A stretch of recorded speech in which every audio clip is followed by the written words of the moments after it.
सौंदर्य केवळ डोळ्यात नसतं, ते असतं दागिन्यांमध्येही. सोने, चांदी, हिरे आणि त्यावर तुमचं नाव कोरणारं एक विश्वासाचं नाव म्हणजेच संगमनेर येथील ओम मयूर ज्वेलर्स. पिढ्यानपिढ्यांचा वारसा असलेले दागिने आधुनिक डिझाईन सोबत आता तुमच्या जवळ. लग्नकार्य असो, सण असो वा खास क्षण, ओम मयूर ज्वेलर्स मध्ये मिळेल प्रत्येक प्रसंगासाठी खास दागिने, खास तुमच्यासाठी. ओम मयूर ज्वेलर्स म्हणजे तुमच्या सौंदर्याचा हक्काचा दागिना. सुवर्ण बस्त्यासाठी आता कशाला नाशिक पुणे, संगमनेर मध्येच आहे आता नवनवीन दागिने. आजच भेट द्या ओम मयूर ज्वेलर्स, अशोक चौक, संगमनेर, जिल्हा अहिल्यानगर. संपर्क 9372 012 044. नमस्कार. सी न्यूज मराठी चॅनलच्या स्टुडिओमध्ये प्रथमतः आपलं मनपूर्वक स्वागत. संगमनेर नगरपालिकेच्या निवडणुकीमध्ये आता एकदम जोरात रंगत सुरू झालेली आहे. प्रचाराचे अवघे 2 दिवस आता बाकी राहिलेले आहेत. त्यामुळे दोनही बाजूनी निवडणुकीची जी काही रणधुमाळी आहे ती अतिशय रंगत त्या ठिकाणी आलेली आहे. संगमनेर शहरामध्ये आत्ता जे वातावरण सध्या आहे ते एकीकडे माजी मंत्री बाळासाहेब थोरात असतील किंवा विधान परिषदेचे आमदार सत्यजित तांबे असतील, हे एका बाजूला, तर दुसऱ्या बाजूला आमदार अमोल खताळ, असं चित्र या ठिकाणी पाहायला मिळतं आहे.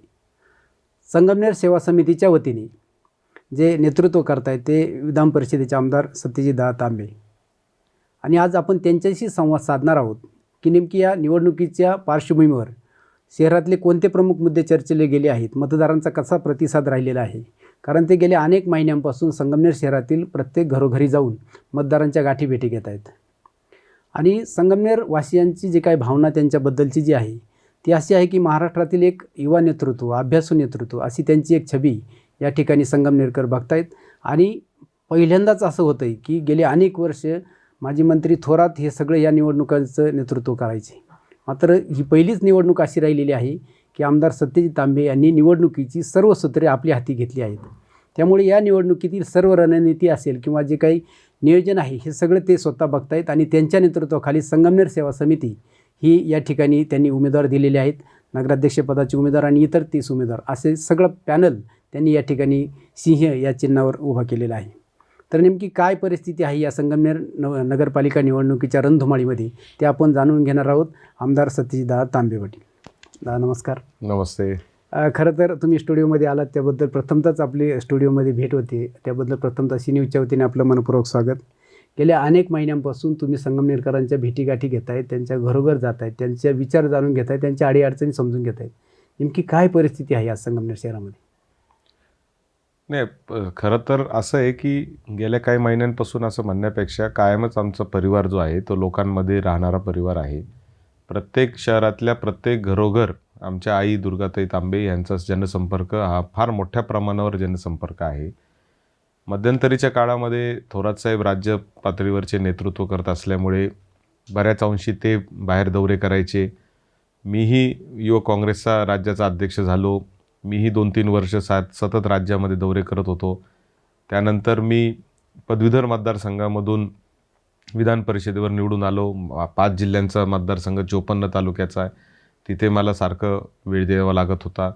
वडीलही डॉक्टर सुधीर तांबे हे विधान परिषदेवर उत्तर महाराष्ट्रातून प्रतिनिधित्व करत असल्यामुळे त्यांनाही सारखं बाहेर जावं लागायचं.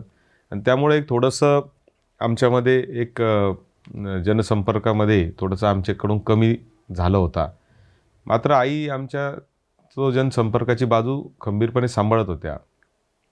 पण विशेष करून विधानसभेच्या पराभवानंतर असं लक्षात आलं की आपल्याला कुठंतरी तो संपर्क कमी पडतो आहे आणि तो संपर्क वाढवला पाहिजे. लोकांचे जे प्रश्न आहेत ते काळानुरूप बदलत चाललेले आहेत. ते प्रश्न समजून घेतले पाहिजे आणि आता येणाऱ्या काळाच्या दृष्टीने आता नवीन आराखडा या शहराच्या आणि तालुक्याच्या विकासाचा तयार झाला पाहिजे, अशी एक साधारणतः भावना माझ्या मनामध्ये आली. आणि म्हणून मी गेले 2-3 महिन्यापासून सतत संगमनेर शहरामध्ये विशेष करून मी अनेक लोकांच्या घरी गेलो, त्यांच्याशी संपर्क साधला. मी असेल, डॉक्टर मैथिली असेल, दुर्गाताई असतील, डॉक्टर तांबेसाहेब असतील, आम्ही सगळेजणं भेटीगाठी लोकांच्या घेतोय. आणि एक गोष्ट लक्षात आली आहे की लोकांचे आणि शहराचे जे मूलभूत प्रश्न होते ते मूलभूत प्रश्न संपले. पाणी आलं, रस्त्यांची अवस्था जी आहे ती आज जरी खराब असली तरी रस्त्यांचं जाळं चांगल्या पद्धतीने उभं राहिलेलं आहे. रस्त्यांची अवस्था आज जी खराब झाली त्याला खरं तर प्रशासक राज कारणीभूत आहे. 4 वर्षाचं जे प्रशासक राज आहे ते कारणीभूत आहे. परंतु गार्डन चांगल्या पद्धतीने झाले. आता काही चॅनलवर काल गार्डन दाखवले की वो खराब कसे झालेले आहेत. बरोबर. अहो खराब झाले ठीक आहे, पण केले ना. आज 4 वर्षामध्ये किती प्रशासक garden? राजमध्ये ते गार्डन मेंटेन राहिले नाही. मागच्या 4 वर्षामध्ये तिथे कोणी लक्ष दिलं नाही, नगरसेवक नाही, नगराध्यक्ष नाही. पण 35पेक्षा जास्त गार्डन आम्ही केले. 27 कोटीपेक्षा जास्तीचं बक्षीस नगरपालिकेला विविध योजनांमधून केंद्र शासनाचे, राज्य शासनाचे मिळाले. तर हे सगळे जे विषय आहेत मला असं वाटतं की ते समजले. एक गोष्ट प्रकर्षाने जाणवती की आजही संगमनेर शहरातला जो सामान्य नागरिक आहे, विशेष करून ज्याला स्वतःचं घर नाही किंवा जो आजही अतिक्रमणित जागेमध्ये राहतो किंवा आरक्षित जमिनींवर त्याचे घरं असतील आणि तिथं राहतो, यांचे जे प्रश्न आहेत हे प्रश्न आता मला असं वाटतं की महत्त्वाचे आहेत आणि त्याच्यावर येणाऱ्या काळामध्ये आम्ही काम करणार आहे. खरं तर विधानसभेलाही तुम्ही सक्रिय होते, परंतु आज जसे फोकसला आहे तसे पडद्या पाठीमागे होते. परंतु विधानसभेला जे वातावरण तुम्ही अनुभवलेलं होतं, आज तसं वातावरण काही आहे का शहरामध्ये? मला असं वाटतं की माझ्यापेक्षा तुम्ही खरं तर हे उत्तर जास्त चांगले देऊ शकता, कारण तुम्ही त्रयस्थ व्यक्ती म्हणून पाहत होते. पण मला एक निश्चित जाणवतं की विधानसभेमध्ये काही चुका ह्या आमच्याकडून झाल्या, ज्याच्यामध्ये संपर्काच्या बाबतीतल्या चुका होत्या, ज्याच्यामध्ये थोडासा आत्मविश्वासाच्या चुका होत्या, ज्याच्यामध्ये मला असं वाटतं की नियोजनामध्ये काही त्रुटी राहिलेल्या होत्या. त्याचबरोबर लाडकी बहीण आणि असे सगळे जे फॅक्टर येत होते नवनवीन, आम्ही असं गृहीत धरत होतो की लाडकी बहिणी जेवढे फॉर्म भरलेले आहेत 90% लाडक्या बहिणींचे फॉर्म हे आपल्या कार्यालयामार्फत झालेले, म्हणजे थोरात साहेबांच्या कार्यालयामार्फत झालेले आहेत. त्यामुळे आम्ही अशा भ्रमात होतो की आपण भरलेले आहेत, आपण जर ती योजना त्यांच्या दारापर्यंत घेऊन जातोय, त्यांच्यापर्यंत पोचवतोय, तर नक्कीच ते त्याचं लक्षात ठेवतील. पण दुर्दैवाने त्यांना धमक्या दिल्या गेल्या. खरं सांगायचं म्हणजे लाडक्या बहिणींच्या बाबतीमध्ये त्यांना धमक्या दिल्या गेल्या की तुम्ही जर प्रचारात थोरातांच्या दिसले तर तुमचे पैसे बंद करून टाकू, तुम्ही जर शिवसेनेला मतदान नाही केलं तर आम्हाला ते मशीनमधून कळतं, आम्ही ते बंद करून टाकू, अशा सगळ्या धमक्या दिल्या. वास्तविक तर असं झालं की 90,000 लाडक्या बहिणी होत्या आपल्या तालुक्यामध्ये, ती संख्या आज 40,000वर आलेली आहे. 50,000वर आलेली आहे. म्हणजे एवढ्या ज्या 40,000 कमी झाल्या, काही ना काही कारण काढून रोज लाडक्या बहिणी कमी करण्याचा कार्यक्रम चालू आहे. आणि जानेवारी महिन्यात एकदा स्थानिक स्वराज्याच्या निवडणुका झाल्या, या सगळ्या लाडक्या बहिणींना जय महाराष्ट्र होणार आहे. त्यामुळे मला एवढी खात्री आहे की त्यांचा वापर निवडणुकांपुरताच चालू आहे. पण ठीक आहे, समजा तो मुद्दा वेगळा आहे. मुद्दा असा आहे की हे सगळ्या मुद्द्यांमुळे विधानसभेची परिस्थिती वेगळी होती. आज जी परिस्थिती आहे ती अत्यंत वेगळी आहे. मागच्या 1 वर्षातला कारभार लोकांनी पाहिलेला आहे. ज्या पद्धतीचं वातावरण शहरामध्ये आणि तालुक्यात तयार झालेलं आहे, लोक याला रोज अनुभवत आहेत आणि अनुभवल्यातूनच मला असं वाटतं की शहाणपण येतं. तसं शहाणपण आम्हाला पण आलं, कारण आम्ही पण तो पराभव अनुभवला. त्यातून झालेल्या चुकांमधून आम्हालाही शहाणपण आलं. लोकांनीही विरोधी मतदान केलं, त्यांनाही काही गोष्टी आता समजत आहेत. आणि म्हणून मला असं वाटतं की ही परिस्थिती आत्ताच्या निवडणुकीची वेगळी आहे. तुम्हाला असं म्हणायचं की या नगरपालिकेत राजकीय भूमिका मतदारांची काही जास्त दिसत नाही, व्यक्ती म्हणून जास्त मतदान होईल असं म्हणायचं आहे का? नाही, राजकीय भूमिकाच असते ना ती शेवटी. कामाचा माणूस नाही, कामाचा माणूस, राजकीय भूमिका ह्या सगळ्या असतातच. मुख्य म्हणजे काय असतं की आपण शेवटी कोणाच्या हातात नेतृत्व देतोय. मागच्या वेळेस निवडणुकीमध्ये 2-3 फॅक्टर होते विधानसभेला. एक वर्ग असा होता का ज्याला थोरात साहेबांचं फक्त लीड कमी करायचं होतं. बरोबर. का तर त्यांचे गावगावचे कार्यकर्ते आपल्याला महत्त्व देत नाही, साहेब आले तर त्याच्याच घरी जातात, मग थोडंसं जरा झटका देऊ म्हणजे साहेब आपल्याला विचारतील, अशी एक भावना होती. दुसरी भावना अशी होती की त्याच्यामध्ये एक नवीन वर्ग होता, युवकांचा वर्ग होता. त्यांना वाटत होतं की आमच्याकडं काय झालं, रस्त्याची अवस्था खराब आहे किंवा पाण्याची काही अडचण होत्या किंवा साकूर भागामध्ये पाण्याच्या काही अडचणी होत्या, तळेगाव भागामध्ये निळवंड्याचं पाणी अजूनपर्यंत पोचतं आहे, म्हणजे आत्ताशी ते पोचतं आहे.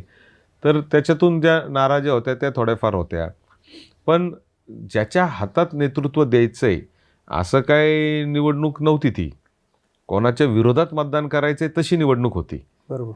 म्हणजे काय अमोल खताळांना जो विजय मिळाला तो अमोल खताळ म्हणून मिळाला आहे असं मी मानत नाही. बरोबर. त्याच्यामध्ये अँटी इन्कम्बन्सी जी थोरात साहेबांच्या आणि आमच्या मोठ्या सगळ्यांच्या प्रमाणात विरोधात होती त्याचा तो परिणाम होता. बरोबर. आता एखाद्याच्या हातात नेतृत्व दिल्यानंतर त्यांचा कारभार कसा होतोय हे पण 1 वर्षात लोकांनी पाहिलंय. मग आता 1 वर्ष पूर्ण झालेलं आहे, काय वाटतंय तुम्हाला या त्यांच्या कारभाराबद्दल? नाही, आता मी त्यांच्या कारभारावर टीका टिप्पणी करणं योग्य नाही. जनता याला उत्तर जनरली देईल. शहरातलं वातावरण कसं राहिले? मला असं वाटतं की लोकांना सगळं समजतंय. 2 तारखेला लोक मतपेटीतून तो निर्णय देतील आणि मला नक्कीच खात्री आहे की ज्या पद्धतीचं वातावरण मागच्या 1 वर्षामध्ये तयार झालं, आपल्याकडे एवढं कधीच तणावाचं वातावरण नसायचं. बरोबर. म्हणजे भांडणं, मारामाऱ्या. आज मालदाड रोडच्या परिसरामध्ये मी जेव्हा जातो तेव्हा तिथं एक टपरी आहे पानाची, त्याच्यावर लोक, मुलं, टवाळखोर काही येऊन बसतात. तिथून ज्या मुली जातात, क्लासेसला मुली येतात, त्यांची छेडछाड करतात. त्याच्यानंतर तिथे आज महिला इव्हनिंग वॉकला संध्याकाळी ज्या चालायला जायच्या त्या जायच्या बंद झाल्या, त्या आता पावबाकी रोडला जायला लागल्यात. म्हणजे महिला सुरक्षित नाही असं म्हणायचं. म्हणजे मला जाणवतंय, महिला आम्हाला सांगतायत की आमच्या सुरक्षतेचा प्रश्न मागच्या वर्षभरामध्ये वाढलेला आहे आणि म्हणून मी निश्चित, मला खात्री आहे की लोक याला उत्तर देतील. नगरपालिकेचा जर आपण इतिहास बघितला स्थापनेपासूनचा, तर मला वाटतं सगळ्यात जास्त नगराध्यक्षपद किंवा शहराचं नेतृत्व हे आपल्याकडे किंवा आपल्या परिवारात राहिलेलं आहे. ती सुरुवात डॉक्टर साहेबांपासून झाली, नंतर ताईंकडे पण बरेच वर्ष नगराध्यक्षपद होतं. आणि शहराचं नेतृत्व करत असताना प्रामुख्याने कोणते प्रश्न शहरातले मार्गी लागले? सगळ्यात पहिलं तर आपण एक गोष्ट समजून घेतली पाहिजे, ह्या नगरपालिकेचा आणि शहराचा इतिहास समजून घेतला पाहिजे. ही नगरपालिका ही 160 वर्ष जुनी नगरपालिका आहे. 160 वर्षामध्ये अनेक नगराध्यक्ष झाले आणि प्रत्येकाने आपापल्या पद्धतीने काम केलेलं आहे. मी कोणालाही असं म्हणू शकत नाही की आम्ही आल्यामुळं चमत्कार झाला आहे, असं नाही आहे. पण नक्कीच या शहराचं राजकारण, नगरपालिकेचं राजकारण सुधरवण्याचं काम हे नक्कीच डॉक्टर सुधीर तांबे आल्यानंतर सुरू झालं. त्याच्यापूर्वीचा जो काळ होता त्याच्यामध्ये एक हाती नेतृत्व नव्हतं, त्यामुळे नगरसेवक वेगवेगळ्या भूमिका पार पाडायचे, वेगवेगळ्या पद्धतीने काम करायचे. अनेकदा असं व्हायचं की 6-6 महिन्याला नगरसेवकांच्या हाताला खाज यायची आणि नगराध्यक्ष बदलायचा. नगराध्यक्ष बदलायचे काही काही किस्से तर आम्ही असे ऐकलेले आहेत की गादीत कोंबून नगरसेवक गायब केलेले आहेत. असे जुने किस्से सांगितले जातात. म्हणजे विशेष करून आमचे ज्येष्ठ नेते होते केशवराव मुर्तडक, ते फार किस्से सांगायचे, कारण त्यांनी ते अगदी खंडेलवाल महाराजांच्या काळापासून नगरसेवक होते किंवा त्या प्रक्रियेत होते. मुद्दा काय झाला, 1991ला पहिल्यांदा काँग्रेस पक्षाच्या चिन्हावर साहेबांनी निवडणूक लढवली. नवीनच आमदार थोरात साहेब झालेले होते 85ला. डॉक्टर तांबे साहेब त्यावेळेस नगराध्यक्ष झाले. त्यांच्याकडे एक व्हिजन होतं, त्यांना काम करायची इच्छा होती. पहिलाच निर्णय त्यांनी म्हणजे जे घेतले त्याच्यामध्ये रिंग रोड संगमनेरला, जो आत्ता अकोले बायपास आपला आहे, जो गावातून जाणारा जो बायपास आहे, म्हणजे मोठा बायपास नाही, तो छोटा बायपास आहे, तो बायपास डॉक्टर तांबे साहेबांच्या काळात झाला. त्या काळामध्ये जकात हेच एकमेव नगरपालिकेचं उत्पन्नाचं साधन होतं आणि कर्मचाऱ्यांचे पगार नगरपालिकेला करावे लागत होते. जकात पकडण्यासाठी, जकात चोरी पकडण्यासाठी डॉक्टर तांबे साहेब आणि त्यांचे सर्व तरुण जे नगरसेवक सहकारी होते ते रात्रभर जकात नाक्यावर बसायचे आणि तिथून उत्पन्न कसं वाढेल हे बघितलं जायचं. त्याच्यातून पगार कर्मचाऱ्यांचे होत होते, त्याच्यातून साफसफाई व्हायची, तेव्हा त्याच्यातून दिवाबत्ती होत होती. ही वस्तुस्थिती आहे. नंतर फिल्ट्रेशन प्लांट पाण्याचा जो आहे, हे जे विरोधक सांगतात ना फिल्ट्रेशन नाही आहे, त्यांना म्हणावं की तुम्ही 1 महिना विदाऊट ROचं तुम्ही पाणी प्या तुमच्या घरी, आजारी पडले तर सगळा खर्च मी करेल. हे फिल्ट्रेशन प्लांट त्या काळामध्ये डॉक्टर तांबे साहेबांच्या काळात झालं. महात्मा फुले आणि सावित्रीबाई फुलेंचं जे पुतळा आहे, स्मारक आपल्या माळीवाड्यामध्ये विठ्ठल आपल्या मारुती मंदिरासमोर, ते डॉक्टर तांबे साहेबांच्या काळामध्ये झालेलं आहे. जेधे कॉलनी जी आहे, जेधे कॉलनीमध्ये तिथं जे समाज मंदिर आहे त्याच्यातलं वाल्मिक महाराजांची जी म्हणजे ज्याचं प्राणप्रतिष्ठा आहे ती सुद्धा डॉक्टर तांबेंच्याच काळात झालेली आहे. त्यांच्याच काळामध्ये अनेक निर्णय या ठिकाणी झाले. वाचनालय चांगलं चालू झालं नगरपालिकेचं, खूप निर्णय झाले. एक सगळ्यात मोठा प्रश्न त्या काळात जो होता तो होता पिण्याच्या पाण्याचा. आणि आपल्याला माहिती आहे की ही जी प्रवरा नदी आहे किंवा हे भंडारदऱ्याचं पाणी ह्याच्यावर काय फक्त संगमनेरचा हक्क नाही आहे. बरोबर. तरुण पिढीला हे माहीत नाही, नवीन जनरेशनला हे माहीत नाही. तर याच्यावर सगळ्यांचा अधिकार आहे. किंबहुना हे 30% पाण्यासाठी इथं मोठं आंदोलन झालेलं आहे. त्याच्यातून तो हक्क आपल्याला मिळालेला आहे. भाऊसाहेब थोरातांनी त्याचं नेतृत्व केलं होतं त्या काळामध्ये. आणि मग ते पाणी जे आपल्याला मिळालेलं आहे त्याच्यामुळे आपल्याला धरणामध्ये पाणी अडवता येत नाही, नदीमध्ये बंधारा आपल्याला बांधता येत नाही. आपली मागणी होती वसंत बंधारा झाला पाहिजे. वसंत बंधाऱ्याला पहिला विरोध विखे पाटलांनी केला खाली, बरोबर, की तुम्ही पाणी अडू शकत नाही संगमनेरला. आणि एक कागदावर आहे, नगरपालिकेमध्ये त्याचे ठराव आहेत. म्हणजे असं काही चुकीचं माहिती नाही आहे. आता सोयीनुसार कोणी बोलत नाही, आता प्रत्येकाला संगमनेरचा पुळका आलेला आहे. परंतु हे पाणी इथं थांबू नये यासाठी सगळ्यात पहिला विरोध जो आहे तो त्यांनी केला होता.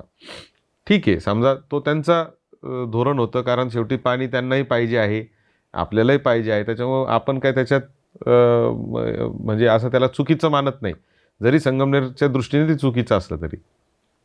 म्हणून पर्याय काय काढायचा, तर पर्याय काढायचा म्हणून भूमिगत बंधारा नावाचा एक नवीन प्रकार हा आपण केला होता.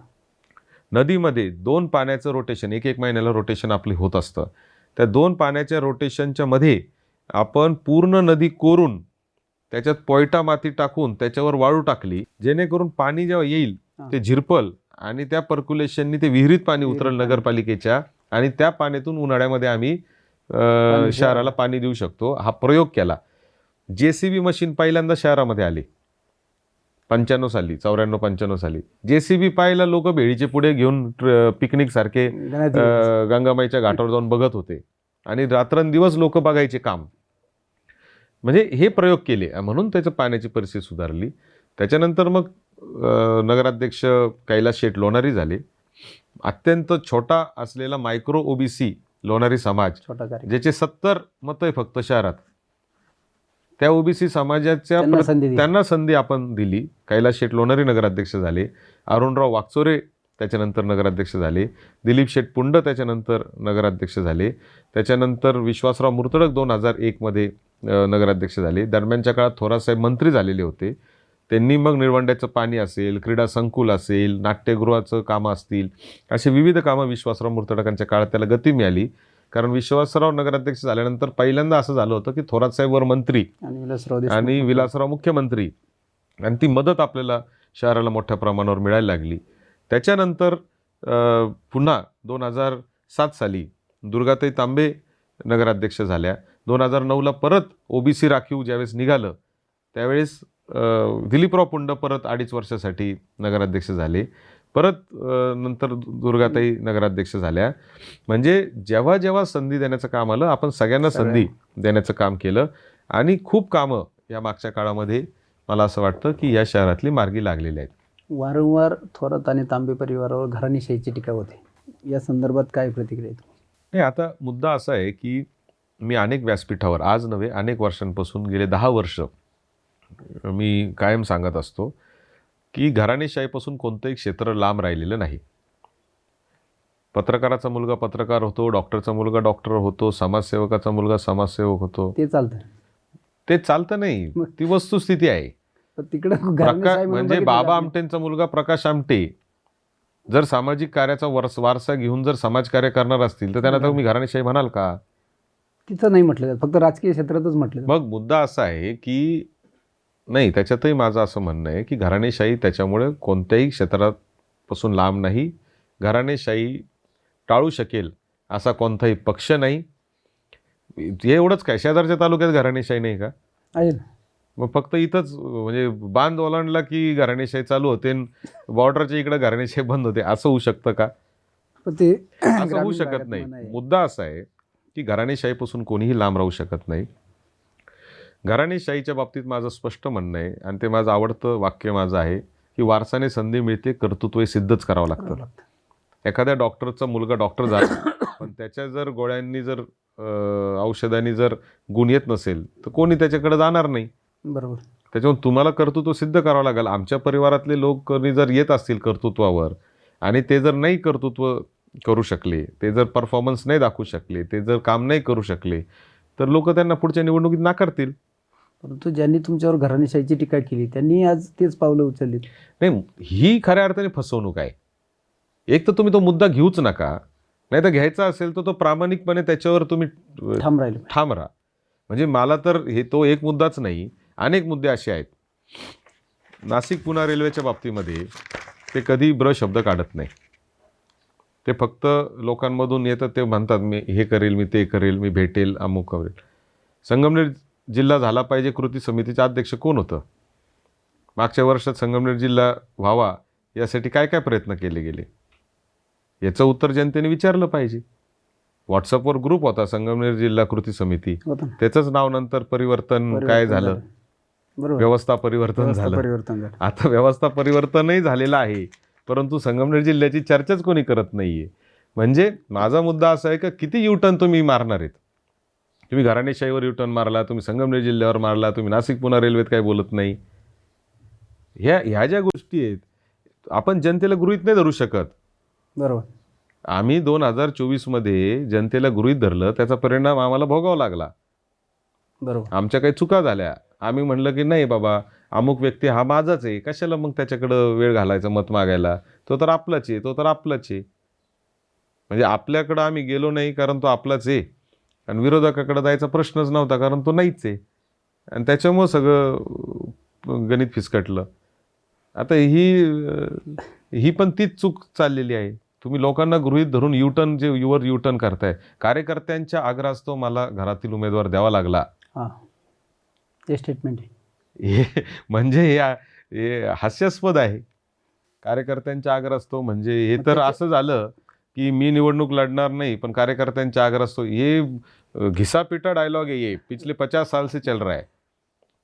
ज्येष्ठ नेते लोक पाटलांपासून मी राजकीय संन्यास घेणार आहे, ही माझी शेवटची निवडणूक आहे, असे अनेक लोक सांगतात.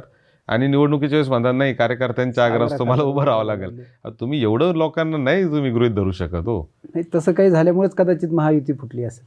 नाही, आता महायुती का फुटली किंवा काय झालं ते मला काही माहिती नाही, परंतु माझा मुद्दा एकदम सिंपल आहे की आपण जे बोलतो तसं आपण वागलं पाहिजे. करणी आणि कथनीमध्ये फरक. जर नसेल जमत तर प्रामाणिकपणे जर त्यांनी समोर लोकांच्या आले असते, स्टेटमेंट दिलं असतं की मी पूर्ण आयुष्यभर घराणेशाही आणि प्रस्थापितांच्या विरुद्ध लढलो, परंतु आज राजकीय परिस्थिती अशी झालेली आहे, त्यामुळं मला असा निर्णय घ्यावा लागतोय, त्याबद्दल मी जनतेची दिलगिरी व्यक्त करतो आणि हा निर्णय घ्यायला जनतेने मला परवानगी द्यावी, असं जर बोलून जर फॉर्म भरला असता तर लोकांनी मान्य केलं असतं. बरोबर. तुम्ही परस्पर फॉर्म भरून टाकतात, तुम्ही परस्पर उमेदवार जाहीर करतात. निष्ठावान कार्यकर्ते जे सतरंज्या उचलायच्या भाषा करून जे त्यांच्या मागे गेले होते त्यांच्यावरती वेळ तुम्ही परत आणली, म्हणून लोक नाराज आहेत.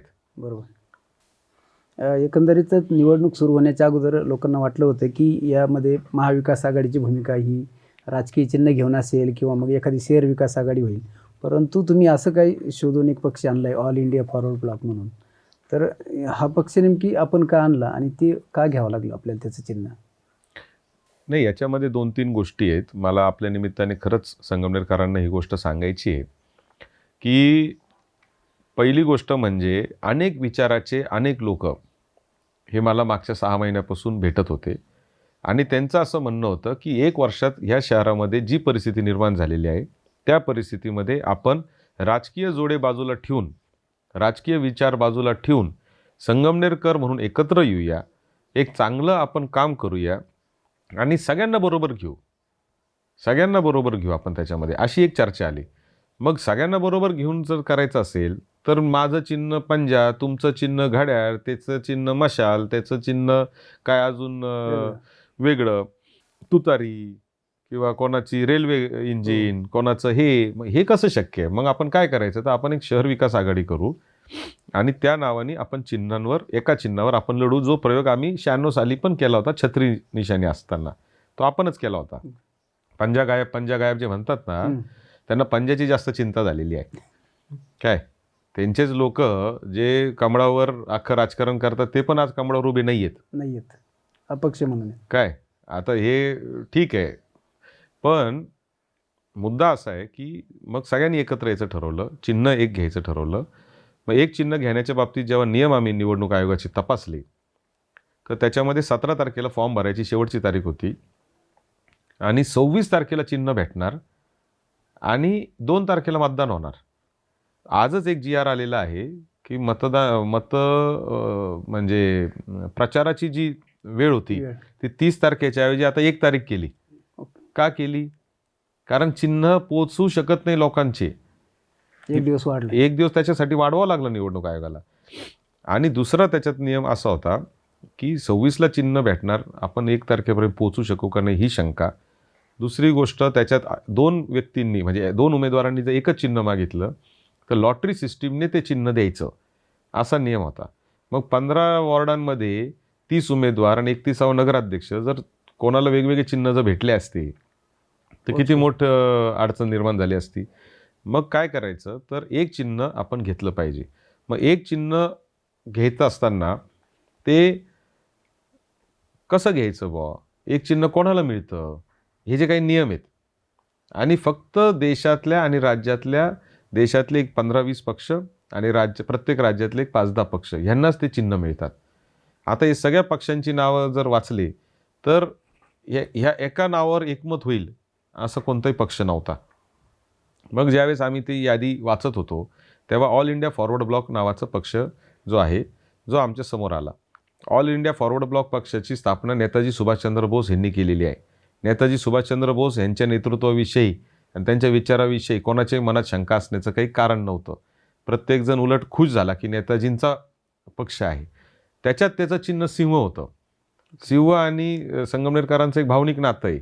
1985 साली थोरात साहेब पहिल्यांदा अपक्ष जे निवडून आले आमदार म्हणून ते सिंह निशाणी होती. आणि मग सगळे म्हणले का सिंह निशाणी पण चांगली आहे, बरं ते निशाणी पण पोचवायलाही सोपी आहे आणि त्याच्याबरोबर ती लोकांच्या लक्षात राहणारी आहे, आपली भावनिक अटॅचमेंट आहे, एक चिन्ह मिळतंय. आणि मग आम्ही त्यांच्याशी संपर्क केला, त्यांनी आनंदाने आम्हाला मान्यता दिली आणि त्या पद्धतीने. आता काल संगमनेरच्या शिवसेना प्रमुखांनी CR प्रमुखांनी हे तुमच्याविषयी तक्रार केली त्या पक्षाच्या विषयी, ती आली असेल तुमच्यापर्यंत, त्याला काय उत्तर आहे? नाही, त्याला उत्तर हेच आहे की महायुती हे नाव रजिस्टर्ड आहे का शिवसेना, भारतीय जनता पार्टी, RPI हे नाव रजिस्टर्ड आहे? पक्षाचीच नाव रजिस्टर. मग तुम्ही म्हणताना काय म्हणतायत? महायुती. महायुतीचे उमेदवार, बरोबर. महाविकास आघाडी, महायुती हे नावं रजिस्टर्ड नसतात. रजिस्टर्ड नाव पक्षाचं वेगळं असतं. बोलताना आपण एक त्याला नाव देत असतो. तसं आम्ही संगमनेर सेवा समिती हे नाव दिलेलं आहे. पक्ष आमचा ऑल इंडिया फॉरवर्ड ब्लॉक आहे, त्याचे फॉर्म AB जोडलेत ना. सगळ्यात लिगल डॉक्युमेंट काय आहे की त्या पक्षाचे फॉर्म A आणि फॉर्म B ज्याच्यामुळं चिन्ह मिळतं ते आहे, ते उमेदवारांनी जोडलेले म्हणून तर चिन्ह भेटलेलं आहे. बरोबर. त्याच्यामुळे कायदेशीर त्याच्यामध्ये कुठंही उल्लंघन नाही. आणि त्याचं नावसुद्धा आम्ही सगळ्या प्रिंट मटेरियलवर तसं पण ठेवलं होतं, all India forward block AIFB त्याचा शॉर्ट फॉर्म आहे त्या पक्षाचा. तो आपण बऱ्याच ठिकाणी वापरलेला पण आहे. ते काही त्यांचा काय प्रशासनावर दबाव टाकून त्यांचा RO म्हणजे रिटर्निंग ऑफिसर जे आहेत आपले निवडणूक निर्णय अधिकारी, त्यांच्यावर असा दबाव होता का ह्यांचं चिन्ह रद्द करा. म्हणजे आता तुम्हाला सांगतो, आम्हाला सभा घ्यायची आहे 27 तारखेपासून 1 तारखेपर्यंत नवीन नगर रोड, जाणता राजा मैदान, अशा सगळ्या सभांच्या परवानग्या त्यांनी बुक करून ठेवलेल्या आहेत. का तर आपल्याला मैदान मिळू नये म्हणून. सभा नाही आहे तिथे, फक्त बुकिंग केलेलं आहे. आणि प्रशासन विशेष करून नगरपालिकेचे जे चीफ ऑफिसर आहे जे नव्याने आलेले आहेत मागच्या आठवड्यामध्ये, ते इतके दबावात आहेत की त्यांची हिंमत नाही आहे की त्यांना विचारावं की खरंच सभा आहे का तुम्ही फक्त बुकिंग केलेलं आहे. बुकिंग करून त्यांनी पूर्णपणे या सगळ्या ज्या ठिकाणं आहेत ते ब्लॉक करून टाकले. आम्हाला जागा मिळू देत नाही.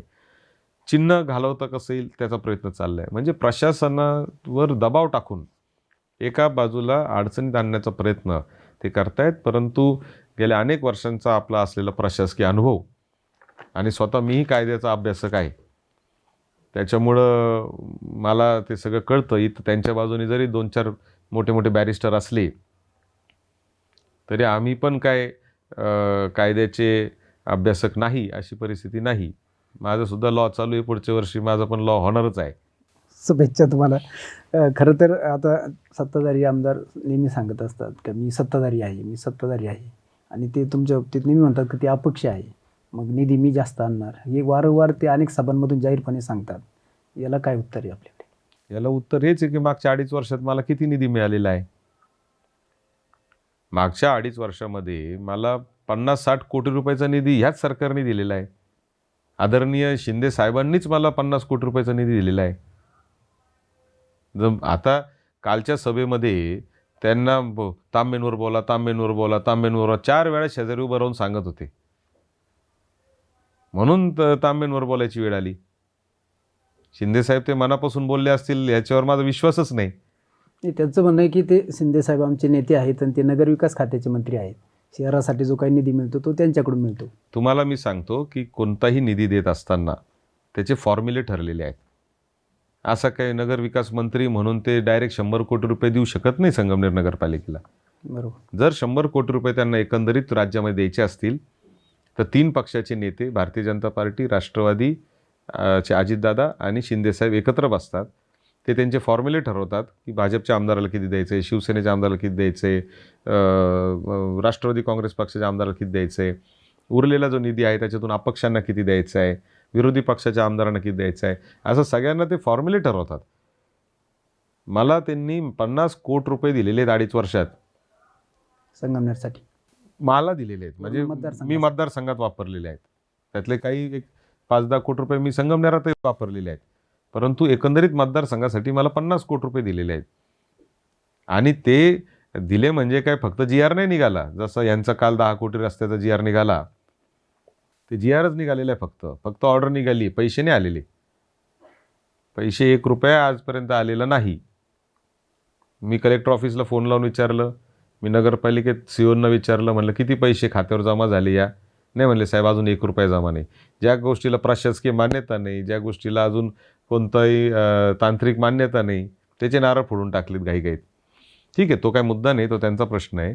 एवढंच मला सांगायचं आहे की निधी आणण्यासाठी आम्ही सक्षम आहोत. कोणत्याही पक्षाचं सरकार असलं तरी निधी मी 100% आणू शकतो, याची मला खात्री आहे. तेवढा प्रशासकीय अनुभव माझ्या पाठीशी आहे. थोरात साहेबांचं मार्गदर्शन आहे. मंत्रालयातले अधिकारी देखील मार्गदर्शन करतात. त्याचबरोबर माननीय मुख्यमंत्री असतील आणि इतरही सर्व मंत्री असतील, हे खंबीरपणाने आमच्या पाठीशी उभे असतात. ते कधीही मला कोणत्या गोष्टीला नाही म्हणत नाही, आणि त्याच्यामुळे संगमनेर शहराला कुठेही निधी कमी पडेल असं मला वाटत नाही. बऱ्याच वेळा तुमच्या बाबतीत म्हटलं जातं आहे की सत्यजित तांबे भाजपमध्ये जातील किंवा त्यांची मुख्यमंत्र्यांची फार मैत्री आहे, तर त्या अँगलनी पण बऱ्याच वेळा चर्चा होतात की हे लवकरच भारतीय जनता पक्षात प्रवेश करतील. परंतु काल जी सभा झाली त्या सभेमध्ये आमदारांनी सांगितलं की यांनी मोदी साहेबांच्या बोर्डला काळं फासलं, त्यामुळे हे भाजपमध्ये येऊ शकत नाही किंवा यांनी आता जनतेने ध्यानात ठेवावं. याला काय उत्तर आहे आपलं?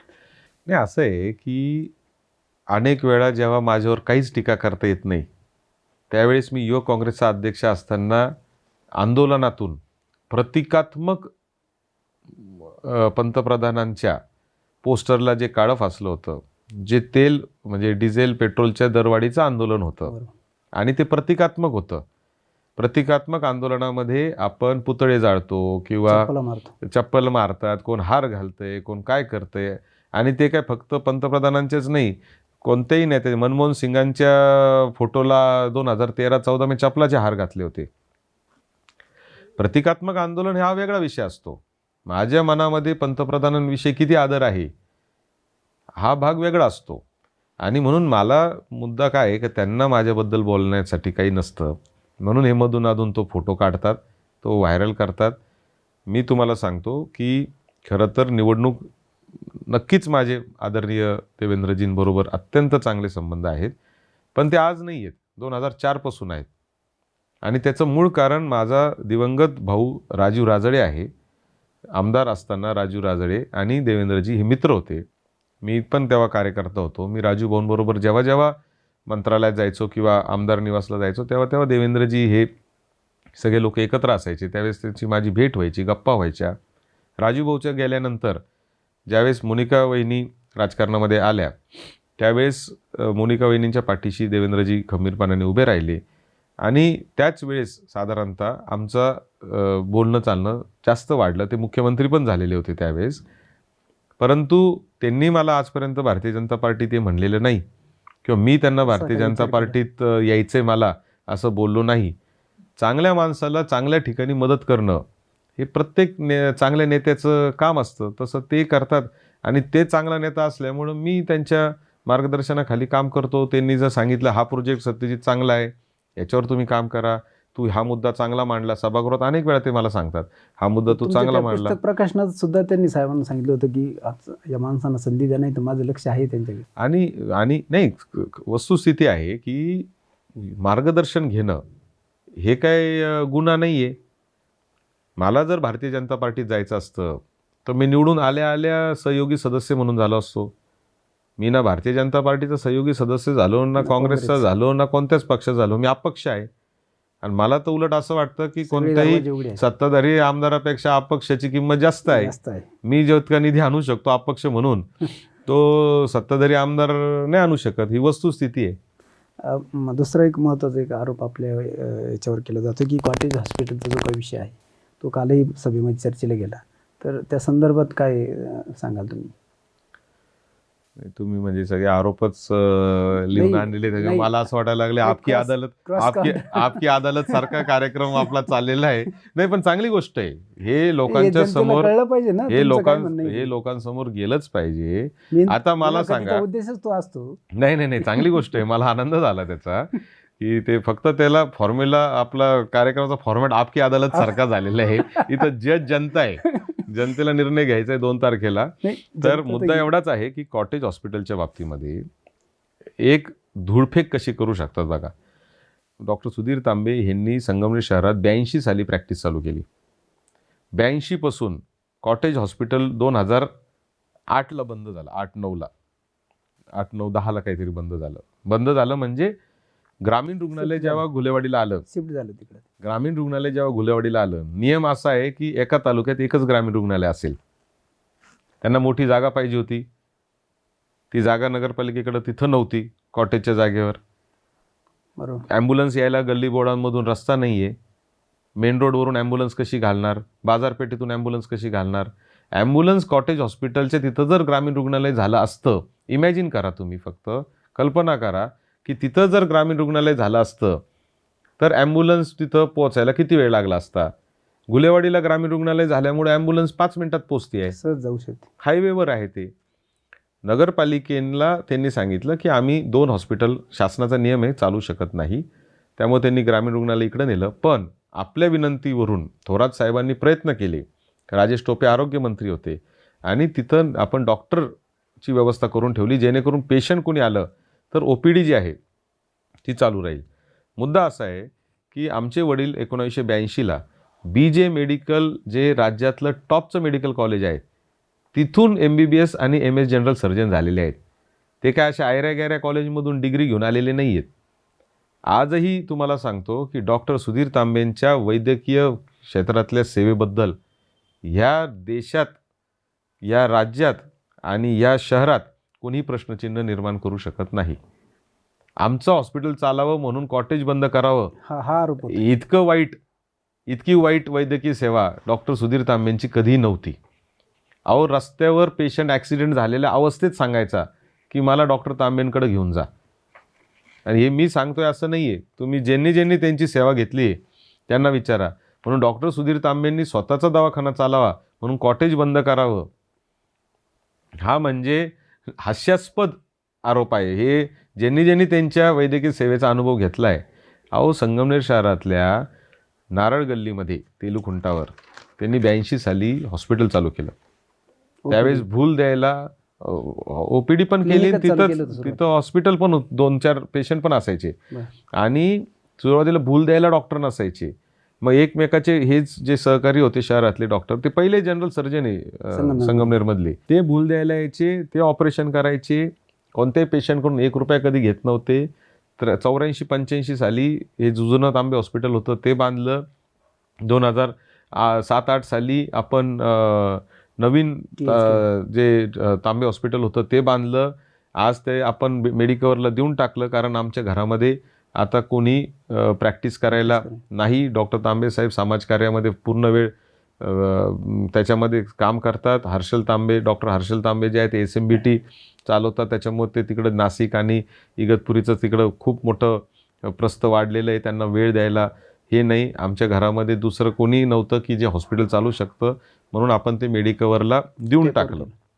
त्यांनी ते टेक ओव्हर केलं हॉस्पिटल. तेव्हा आपला त्या मेडिकवरचाही संबंध राहिला नाही.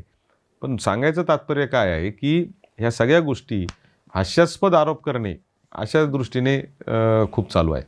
आता थोडंसं आरोपातून आपण बाजूला जाऊया. व्हिजन 2.0 काय आहे? व्हिजन 2.0 जे आहे ते या शहराला एक पुढचं पाऊल दाखवण्याचा प्रयत्न करणार आहे. शेवटी विकासाची व्याख्या एक वेगळी असते. विकासाच्या व्याख्येमध्ये फक्त भौतिक विकास हा नसतो, म्हणजे फक्त रस्ते, गटार, पाणी, लाईट याच्या पलीकडेही विकास असतो. आणि तो विकास जो आहे तो खऱ्या अर्थाने संगमनेर 2.0 मध्ये आपण करून दाखवणार आहे. त्याच्या संदर्भातल्या अनेक गोष्टी, अनेक योजना ज्या आपण आता मांडतो आहे, ज्याच्या की आम्ही त्याच्यामध्ये रस्त्यांच्या बाबतीमध्ये ते कसे रस्ते असले पाहिजे, त्याचं ऑडिट कसं असलं पाहिजे, त्याची क्वालिटी चांगली कशी असली पाहिजे, पार्किंगचा विषय कसा असला पाहिजे, धूळमुक्त संगमनेर कशी करायची, ते धूळमुक्त संगमनेर आम्ही कशी करणार आहोत, त्याचा आमचा प्लॅन काय आहे. नदी सुधार प्रकल्प आपण 350 कोटी रुपयाचा जो राज्य शासनाकडं मंजुरीसाठी पाठवलेला आहे तो कसा आपण करणार आहे. अशा सगळ्या वेगवेगळ्या गोष्टी ज्या आहेत त्या व्हिजन 2.0च्या माध्यमातून आपण करणार आहे. काल त्यांनी भाषणात असं सांगितलं का 350 कोटी रुपयाचा प्रकल्प 500 कोटीवर गेला कसा, असं एक त्यांनी प्रदूषणाच्या दंडाचा पण उल्लेख केला. नगरपालिकेला, संगमनेर नगरपालिकेला 5 कोटी रुपयाचा प्रदूषणाचा दंड झाला. तो कोणामुळे झाला? ते पाणी नदीमध्ये जातं गटारीचं, म्हणून हरित लवादाकडं केस करण्यात आली नगरपालिकेच्या विरोधात 8 वर्षापूर्वी. बरोबर. आणि केस कोणी केली? सामाजिक कार्यकर्त्यांनी केली. ते सामाजिक कार्यकर्ते आज त्यांच्याबरोबर फिरतात. त्यांना कोण पाठबळ देतं हे पण सगळ्या जगाला माहिती आहे. त्या 5 कोटीच्या दंडापायी आपल्याला हे सगळं करावं लागलं. आणि नदी सुधार प्रकल्पाच्या बाबतीमध्ये ते जे सांगतात की 350 कोटीचा प्रोजेक्ट 500 कोटीवर कसा गेला, तर त्यांना हेच कळत नाही की 350 कोटी रुपयाचं एस्टिमेट होतं, त्याला 18% GST लागतो. मी 350 कोटी तोंडी सांगतोय, मी काय कागद पाहून सांगितलं नाही. कागदावर तो जाताना 463 का काहीतरी कोटीचा झाला. म्हणून त्यांनी आरोप केल्यावर मी सहज नगरपालिकेत अधिकाऱ्यांना फोन करून विचारलं, अरे म्हणलं 350 कोटीचा होता तो 500 कोटी कसा झाला रे बाबा? ते म्हणले साहेब ते GST ॲड करावं लागतं त्याच्यात 18%, म्हणून ते वाढत असतं. पण ते आता यांना कोण समजून सांगणार म्हणले. अशी ती परिस्थिती आहे. त्यामुळं थोडंसं अभ्यासपूर्वक बोललं पाहिजे असं माझं मत आहे. याच्या बाबतीत देखील मला सांगायचं आहे की 5 कोटी रुपयाचा दंड झाल्यामुळे आपल्याला भुयारी गटार योजना ही तातडीने सुरू करावी लागली. 5 कोटी आणि रोज व्याज असं होतं ते. बरं का? म्हणजे रोज दंड व्याज. त्याच्या विरुद्ध आपण हायकोर्टात जाऊन स्टे घेतलेला आहे संगमनेर नगरपालिकेने. जे ह्यांच्या खांद्याला खांदा लावून ह्यांच्या गाडीत बसून फिरणारे जे तथाकथित सामाजिक कार्यकर्ते आहेत त्यांनी हा दंड नगरपालिकेच्या विरुद्ध लावलेला आहे. आणि त्यांना पाठबळ जे आहे ते पलीकडून आलेलं आहे. आणि तेच लोक आज संगमनेरचा पुळका आल्यासारख्या गप्पा मारतायत. नक्कीच दादा, आता आपण एक शेवटचे 1-2 प्रश्न घेऊ आणि मुलाखतीचा समारोप करू. मैथिलीताईंची निवड करताना बरेच मतदारांना वाटलं होतं की पुन्हा एकदा दुर्गाताईंना संधी मिळेल. मात्र तुम्ही एक जी आपण त्याला कोरी पाटी म्हणतो असा एक चेहरा दिलेला आहे. तर हा चेहरा देताना तुम्ही काय नेमकी उद्देश त्या पाठीमागे आहे? खरं तर ज्यावेळेस मी शहरामध्ये फिरत होतो त्यावेळेस मला खूप स्ट्रॉंग पद्धतीने युवक माझे सांगत होते, सगळे मित्र युवक कार्यकर्ते आमचे, आणि सामान्य युवक सांगत होता की नवीन चेहऱ्यांना संधी द्या. नवीन चेहऱ्यांना संधी देणं म्हणजे काय करायचं, तर नव्या लोकांना, नव्या दमाच्या लोकांना आणायचं. म्हणून आम्ही 31 पैकी 20 नवीन चेहरे दिले आणि 11च अनुभवी लोकांना संधी आपण याच्यामध्ये दिलेली आहे. अनुभव लोक यासाठी लागतात कारण नगरपालिका चालवायची असते, तिथं अनेक किचकट गोष्टी असतात, माहिती लागते, म्हणून अनुभवी लोकांचीही गरज असते. म्हणून दिलीपराव पुंड असतील, विश्वासराव मुर्तडक असतील, किशोर पवार असतील, नितीन अभंग असतील, शैलेश कलंत्रे असतील, असे जे दुसरी तिसरी टर्मवाल्यांना आपल्याला संधी त्याच्यामध्ये द्यावी लागली. अन्यथा बाकी सगळे नवीन चेहरे दिले. नवीन चेहरे देत असताना एक तर दुर्गाताई तांबेंनीच आम्हाला घरामध्ये सांगितलं होतं की आता मला फार निवडणुका लढण्यामध्ये इंटरेस्ट राहिलेला नाही किंवा मी आता एवढं काम करू शकत नाही जेवढं मी ह्यापूर्वी करू शकते. वयाचाही परिणाम असतो, सगळ्या गोष्टी असतात. मग ज्यावेळेस आम्ही विचार करत होतो की कोण ही जागा भरून काढू शकतं, त्यावेळेस मग मला एक माझ्या मनामध्ये विचार आला. खरं तर त्याच्या मागं पण एक स्टोरी आहे. 2007 साली ज्यावेळेस मी पहिल्यांदा जिल्हा परिषद निवडणूक लढलो, त्यावेळेस मी जिल्हा परिषद लढायच्या वेळेस माझी इच्छा नगरपालिका लढायची, नगराध्यक्ष होण्याची होती. कारण मी पहिल्यापासून नगर विकास ह्या विषयाचा अभ्यासक आहे, विद्यार्थी आहे. आणि म्हणून मला असं वाटायचं की मी नगरपालिकेत खूप चांगलं काम करू शकतो, मी काहीतरी डेव्हलपमेंटचे प्रोजेक्ट करू शकतो, ही माझं त्यावेळेपासूनची इच्छा होती. मग काय झालं की माझ्या काही मित्रांनी मला सल्ला दिला जिल्ह्यातल्या की असं नको करू, तू जर नगरपालिकेला उभा राहिला तर तू नगरपालिकेतच अडकशील, तू जिल्हा परिषदेला उभा राहा, तुझं जिल्ह्यामध्ये नेटवर्क तयार होईल, जिल्ह्यामध्ये तुला राजकारणात त्याचा फायदा होईल आणि मग मी ग्रामीण राजकारणामध्ये तुझा अनुभव तयार होईल. म्हणून मी जिल्हा परिषदेला 10 वर्ष सदस्य राहिलो आणि त्यावेळेस दुर्गाताई नगराध्यक्ष झाल्या. म्हणून माझ्या डोक्यात ते नगर विकास, माझं पुस्तक देखील आपण सिटीजन व्हील ज्याचं प्रकाशन फडणवीस साहेबांनी केलं, तो नगर विकास विषयावर आहे. माझी नगर विकास विषयावर PhD चालू आहे मुंबई विद्यापीठामध्ये. म्हणजे हे सगळ्या गोष्टी ज्या आहेत त्यामुळं मला नगर विकास हा माझा विषय होताच. ज्यावेळेस आत्ता निर्णय घ्यायची वेळ आली त्यावेळेस डॉक्टर मैथिली ह्या ज्या आहेत त्या खरं तर शिक्षणाने डॉक्टर आहेत. आमच्या आई ज्या आहेत दुर्गाताई, त्यांचा जो सामाजिक वारसा आहे, लोकांशी बोलणं, चालणं, सांभाळणं, जनसंपर्क, हा उत्तमरित्या कोण पुढे घेऊन जाऊ शकतं. कारण शेवटी तुम्ही एखाद्या व्यक्तीला रिप्लेसमेंट देत असताना तो व्यक्ती देखील त्याच योग्यतेचा असावा लागतो, किंबहुना त्याच्यापेक्षा इंचभर का होईना थोडंसं जास्त काम नव्या व्यक्तीने केलं पाहिजे अशी आपली अपेक्षा असते. आणि तो पर्याय डॉक्टर मैथिलींचा होता. म्हणून माझं जे शहरासाठीचं व्हिजन आहे, माझं जे शहरासाठीच्या कल्पना आहेत, त्या योग्य रीतीने डॉक्टर मैथिली त्या पार पाडू शकतात हा आत्मविश्वास माझ्या मनामध्ये असल्यामुळे मी त्यांना ही निवडणूक लढण्यासाठी विनंती केली. आता जे 2 तारखेला मतदान होत आहे, संगमनेरकरांना शेवटचं आव्हान म्हणून आपण काय कराल? की ही निवडणूक जी आहे, ही निवडणूकमध्ये अनेक लोक आपल्याला येतील, सांगतील की हा जवळचा आहे, हा लांबचा आहे, हा माझ्या जातीचा आहे, हा माझ्या धर्माचा आहे. परंतु एक शहर म्हणून आपण कोणाकडं व्हिजन आहे, हे शहर पुढं भविष्यात कोण पुढं घेऊन जाऊ शकतं, पुढच्या झपाट्याने बदलणाऱ्या परिस्थितीमध्ये कोण आपल्याला इथे खऱ्या अर्थाने न्याय देऊ शकतं, जे आजही संगमनेर शहरातील जे सामान्य लोक आहेत त्यांच्या जीवनशैलीमध्ये बदल कोण करू शकतं, या सगळ्याचा सारासर विचार आपण सगळ्यांनी केला पाहिजे. मी आपल्याला एवढंच सांगेल की हे सगळे बदल करण्याची राजकीय इच्छाशक्ती माझ्यामध्ये आहे. ते बदल करण्यासाठी करण्याच्या कष्टाची माझी तयारी आहे.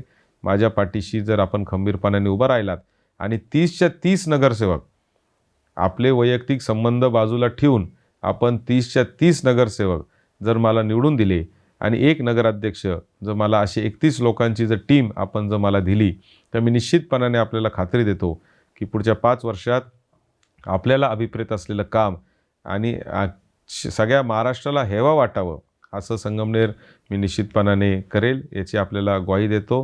मी आपल्याकडं एवढीच मागणी करतो की विनंती करतो की 2 तारखेला होणाऱ्या या निवडणुकीमध्ये सिंह या चिन्हासमोरचे बटन दाबून 3 सिंहांना आपल्याला मतदान करायचं आहे. नगराध्यक्षासाठी 1 आणि नगरसेवकांसाठी 2.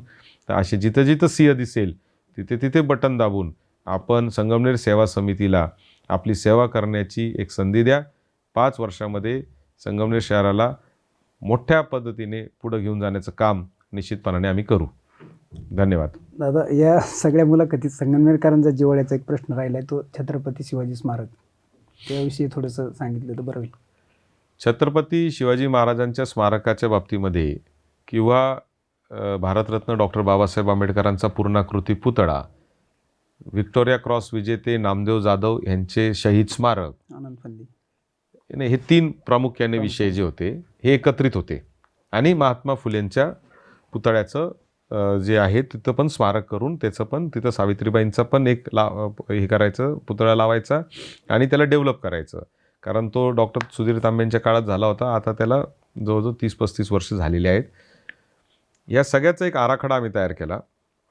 मी स्वतः एकनाथ शिंदे साहेबांकडं ST स्टँडवर जागा द्यावी म्हणून मी आमदार झाल्या पहिल्याच महिन्यात मी नगरपालिकेत ते काय काय प्रलंबित काम आहेत ते नगरपालिकेच्या अधिकाऱ्यांकडून मागितले. त्यांनी मला यादी दिली. त्याच्यातच त्यांनी दाखवलं की 2018 साली दुर्गाताई तांबे नगराध्यक्ष असताना ST महामंडळाकडे आपण जागेची मागणी केलेली आहे. मग त्या ठरावाची कॉपी घेऊन मी शिंदे साहेबांकडे गेलो. त्यावेळेस ते स्वतः परिवहन मंत्री होते.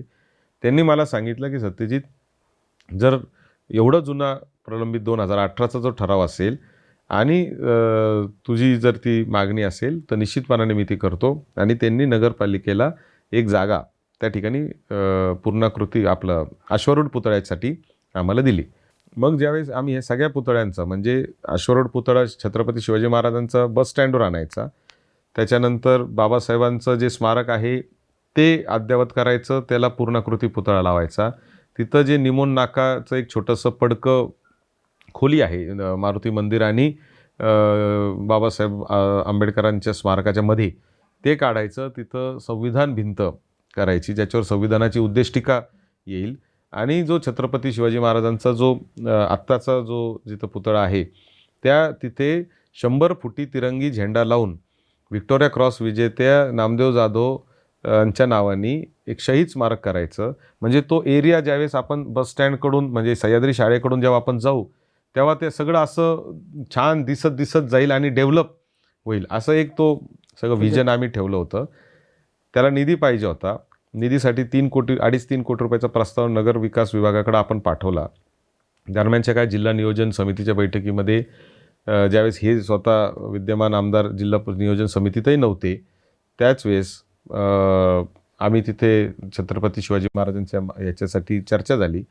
माननीय पालकमंत्री राधाकृष्ण विखे पाटील साहेब यांनी आम्हाला तिथे सांगितलं की याच्यासाठी प्रत्येक तालुक्याच्या ठिकाणी छत्रपती शिवाजी महाराजांचा अश्वरूढ पुतळा व्हावा म्हणून मी 1-1 कोटी रुपये जिल्हा नियोजनमधून देणार आहे.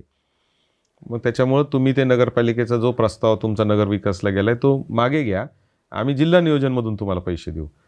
दरम्यानच्या काळात काय झालं की तो प्रस्ताव आपण मागे घेतला आणि आम्ही जिल्हा नियोजनकडं कलेक्टरांकडे पाठपुरावा चालू केला. 6 महिन्यांनी कलेक्टरांनी आम्हाला सांगितलं की अशा पद्धतीने महापुरुषांच्या स्मारकाला जिल्हा नियोजनमधून पैसे देता येत नाही, असं नगरविकास खात्याची स्पष्ट सूचना आहेत आणि म्हणून ते पैसे आम्हाला देता येणार नाही. मग पालकमंत्री महोदयांच्या मी हे निदर्शनास आणून दिलं. पालकमंत्री महोदयांनी कलेक्टरला सांगितलं की तुम्ही शासनाकडे याचं मार्गदर्शन मागवा की आता याच्यातून मार्ग कसा काढायचा. मग ते मार्गदर्शन मागवण्यासाठी गेले 1 वर्ष ते मार्गदर्शन येतंय, अजून शासनाने त्याला मार्गदर्शन केलेलं नाही. म्हणून 1.5-2 वर्ष झाले त्याला निधी आला नाही. निधी न आल्यामुळे जागा असूनही आपण ते सगळे कामं करू शकलो नाही, ही वस्तुस्थिती आहे. परंतु मी निश्चित खात्री देतो की पुढच्या 6 महिन्यामध्ये छत्रपती शिवाजी महाराजांचा अश्वरूढ पुतळाही तिथे येईल. भारतरत्न डॉक्टर बाबासाहेब आंबेडकरांचा पूर्णाकृती पुतळा, संविधान भिंत आणि शहीद जे आहे स्मारक व्हिक्टोरिया क्रॉस विजेते नामदेव जाधव यांच्या नावाने हे सगळं जे आहे ते आपण पुढच्या 6 महिन्यामध्ये करू. एक गोष्ट अजून सांगायची आहे आपल्याला या निमित्ताने की प्रत्येक प्रश्नाचं माझ्याकडे उत्तर आहे. ते आहे. मला तुम्ही कोणताही प्रश्न विचारा, माझ्याकडे आवडीचाच विषय ना नगर विकास, म्हणूनच नव्हे पण प्रत्येक प्रश्नाचं तुम्ही त्याच्यावर म्हणूनच नव्हे परंतु प्रत्येक प्रश्नाचं हे आमच्याकडे उत्तर आहे. ह्याचं कारण आहे की आम्ही कोणतीही गोष्ट चुकीची केलेली नाही. आम्ही आजपर्यंत 1 रुपयाचा भ्रष्टाचार नगरपालिकेमध्ये होऊ दिलेला नाही. उत्तम पद्धतीने प्रशासन केलेले.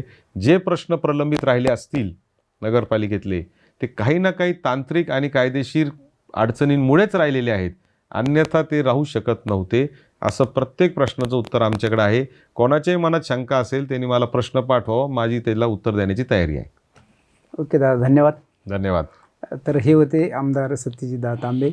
अतिशय परखड अशी उत्तरं त्यांच्याकडे, प्रत्येक प्रश्नालाही उत्तर आहे आणि प्रत्येक प्रश्नाचा अभ्यासही चांगला असल्यामुळे त्यांनी अतिशय परखड अशी उत्तरं या ठिकाणी आजच्या या सी न्यूजच्या स्टुडिओच्या मुलाखतीमध्ये दिलेली आहे. पुन्हा एकदा त्यांचे मनपूर्वक धन्यवाद. आपण पुन्हा भेटूया पुढील भागामध्ये. निवडणुकीच्याच अनुषंगाने वेगवेगळी जी काही व्यक्तिमत्व या शहरातली आहेत त्यांच्याकडून या सगळ्या निवडणुकीचा आढावा आपण जाणूनच घेत राहणार आहोत. पुन्हा भेटूया पुढील कार्यक्रमात. तोपर्यंत नमस्कार. डॉक्टर पावसे अर्धांगवायू पुनर्वसन आणि निसर्गोपचार केंद्र.